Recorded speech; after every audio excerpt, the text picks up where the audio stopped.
All right, multivariable students. Right now we are going to be looking through several things. So the first thing I want to teach you guys, I guess this would be our explanation regarding points, lines, and planes in 3 space, and I guess the intersections of. So I'll try to make this short and sweet.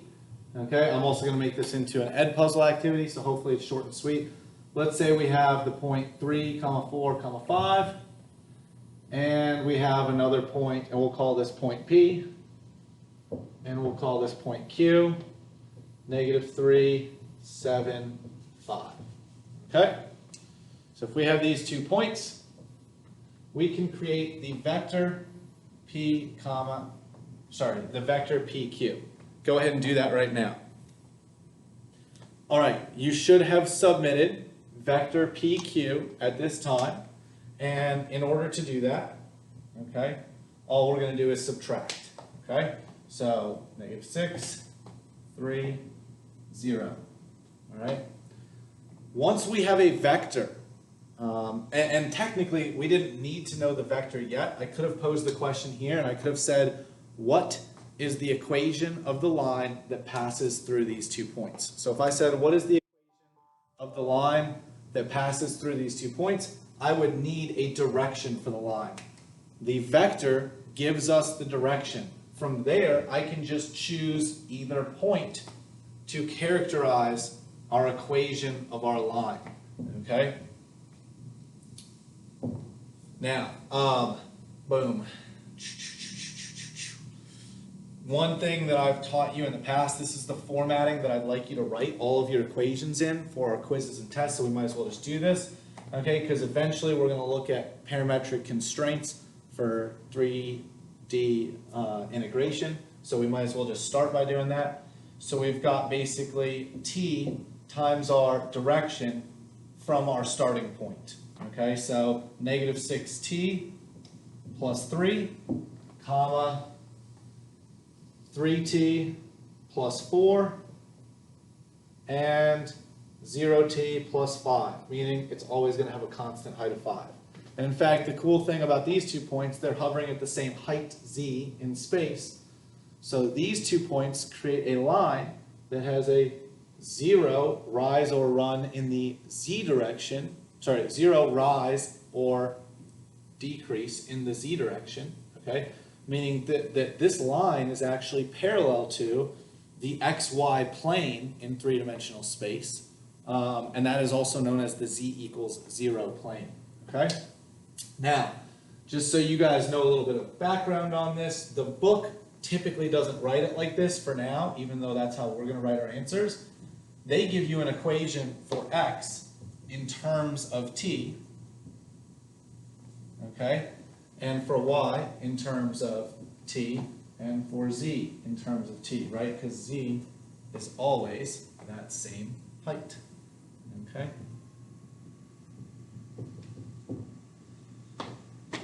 All right, let me give you guys an opportunity to practice that. Okay.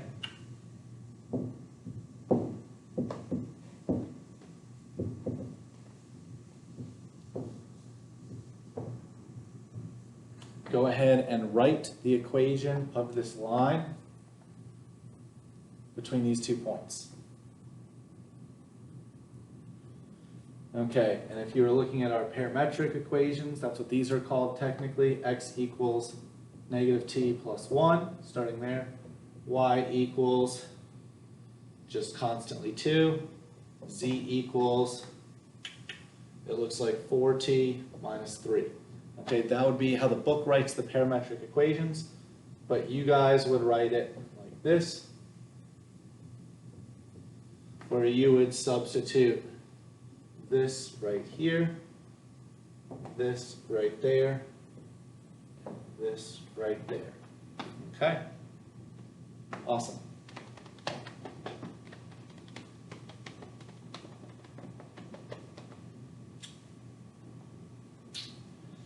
Something else that you guys need to know about how lines could be written. Let's say we had 3x equals 2y plus 7, which equals z minus 5. okay?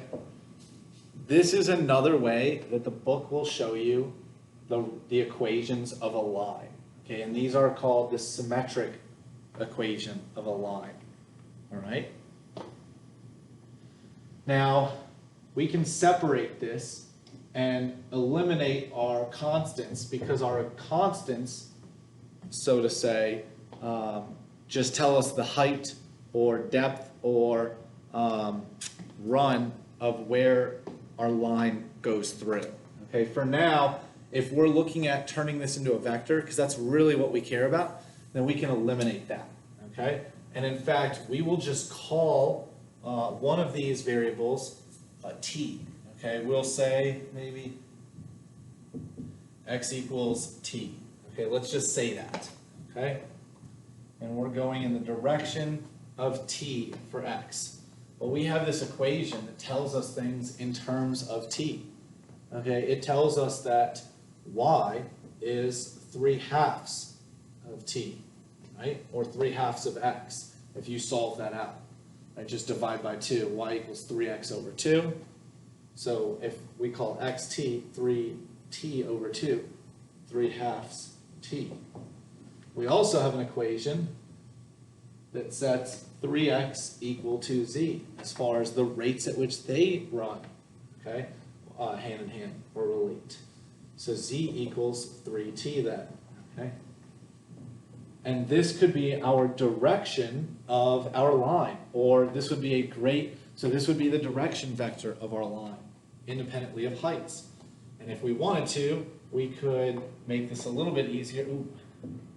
We could make this just a little bit easier by multiplying everything through by 2.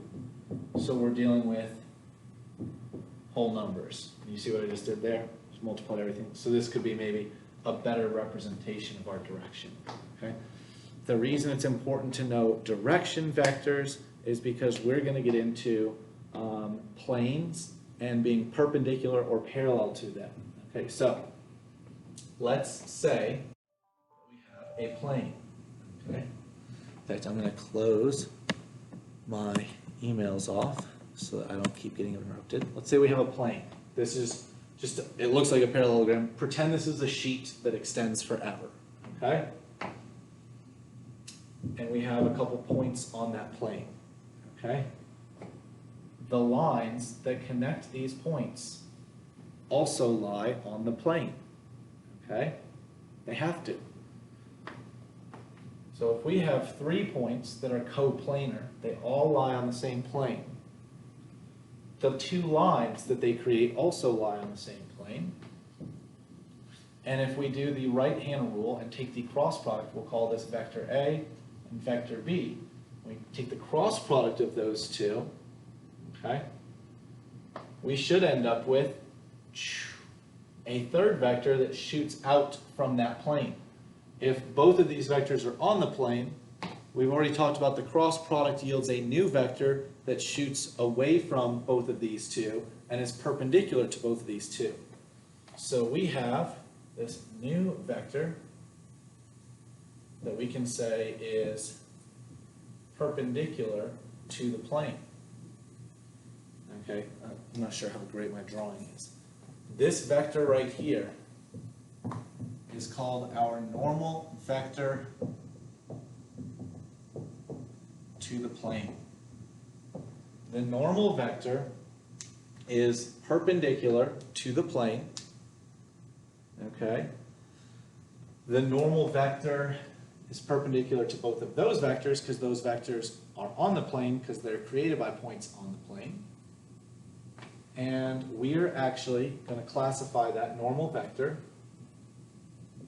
as, we'll call it A, B, and C, values A, B, and C, not vectors.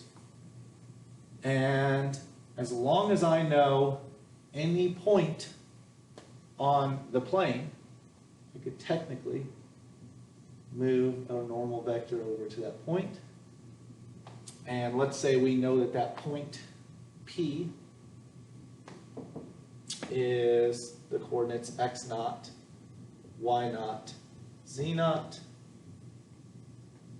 Okay, we can actually calculate the equation of this plane to be ax plus by plus cz equals d, such that d is a constant that we have created by turning this point into a vector from the origin. So if it was a vector from the origin, these would still be the values of that vector, dot product with n. Right, so d is basically ax naught plus by naught plus cz naught, multiplied in pairs and summed up. This is the equation of a plane. Okay? So if we know 3 points create a plane, right? And when would 3 points not create a plane? If they are collinear. Okay? As long as they're not collinear, because if they're collinear, they create an axis. As long as they're not collinear, then they would create a plane. And we could create the vectors by right? We could create those vectors by subtracting the 2 points, just like we did here. Okay? We could create this vector by subtracting them, take the cross product, find the normal vector, and then multiply it all out. So lots there. Okay? It's a lot that we just went through. So let me see if we can get that going. Let's go with 1, 1, 1, 3, negative 2, 2, and 0, 4, 1. Okay, let's write the equation of the plane through here. So we'll call this P, Q, and R. We're going to say that they're on a plane. I'm going to find PQ and then PR. Okay, so PQ is going to be 2, negative 3, 1. PR is going to be 0, 3, 0. Okay, so these are on a plane. I want to find the equation of the normal vector. So I take the cross product of them, and actually I'm going the other way because I'm going PQ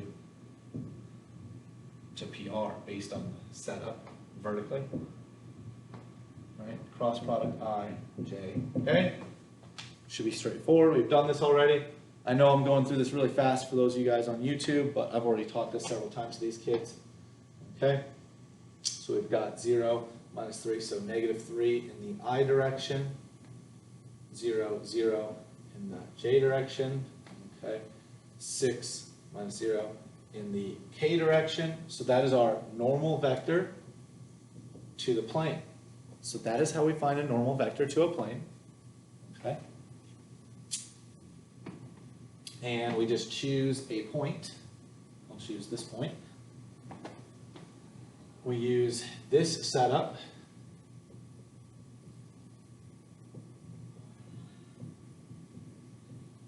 to create the equation of the plane. And the equation of the plane D would be 3 times negative 3, negative 2 times 0, 2 times 6. And so this becomes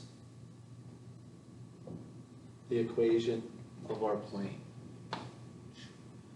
And I probably, if I was you, would simplify this. I would actually rewrite this as x minus 2z equals negative 3. All I did was divide every term by negative 3. Oh, sorry. Divide every term by negative 3. There we go. It's been a long day of teaching already and prepping future lessons as well. All right, so this is how you find a plane. Now, what if we had a line? So what if we found the equation? So I've already taught you how to find the equation of a line, right? Taught that a couple times. What if you know how to find the equation of a line? What if you know what the line is? 2t plus 1, 3, 4t. So that's the equation of a line. And we've got the plane 3x minus y plus 2z equals 8. And we want to find the point where this line goes through this plane. And when would they not go through each other? The only time they would not hit is if this is parallel to that, okay? So it's the only way it would not hit, is if this was parallel to that plane, okay? Other than that, we would have them hit, okay?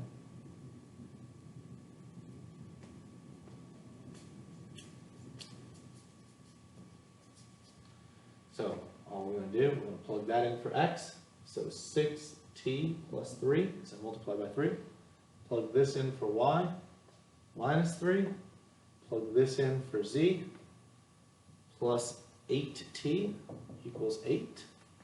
So I've got 14t equals 8. T equals 4/7. That does not tell me where the point is where this line hits that plane. It just tells me the moment in time. And then we plug that in to this equation to get the point.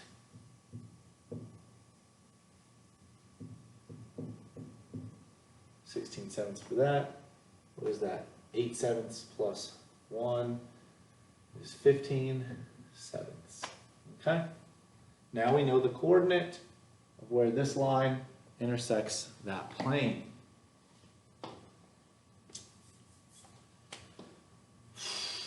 What if we want to know the equation of a plane? So we want to know the equation of a plane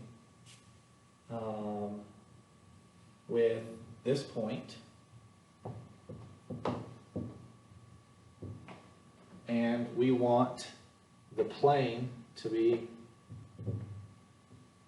perpendicular to the following vector. Okay, well, what does it mean if the plane is going to be perpendicular to this vector? Well, if the plane is going to be perpendicular to this vector, that means that vector is going to be shooting out of the plane. Oh, this is then called the normal vector. So it's almost like I gave you the normal vector. Okay? So we've got 5 times x plus 7 times y minus 1 times z equals. Take the dot product of those concepts, because it is through this point. 10 plus 49 plus 5. And that is the equation of our plane. So I know I'm going through this really quickly. But if you're given a point and you're given the normal vector, that's how you find the equation of a plane. I'm probably not going to turn this into an ed puzzle actually, just because I'm teaching so much as opposed to letting you guys practice it. The homework though is long and rigorous. So what I'm going to do actually is I'm going to come up with a new YouTube video that goes through all the homework questions for you just to prep you for the test. But right now I just wanted to, I guess, walk through the basics of what's going on here. Okay? But this walks you through basically what happens when you have, when you're writing the equation of a plane, or an intersection between a line and a plane. Okay? So hopefully this helps.